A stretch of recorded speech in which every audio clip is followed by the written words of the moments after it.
desa tanpa listrik, tanpa sinyal, dan tanpa jalan akses, tapi mereka bahagia tinggal di sana.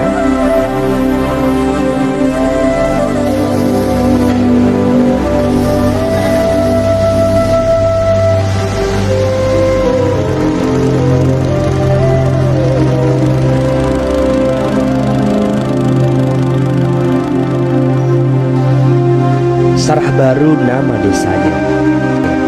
Sang warrior hutan Luser Aceh Sumatera. Jaraknya 2 jam dari hiruk-pikuk pasar dan kota kecamatan, tanpa jarak mata listrik dan paparan cahaya telepon seluler. Tapi mereka hidup berkecukupan. Apa-apa di sini semua dilimpahkan Tuhan. Tanah subur, hutan luas, hulu sungai, air bersih, udara segar, dan orang-orang di sini hidup saling berdampingan.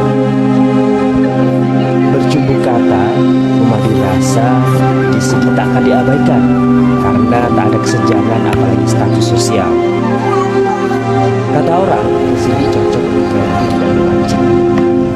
Kataku, desa ini adalah tempat yang sebenar-benarnya pulang.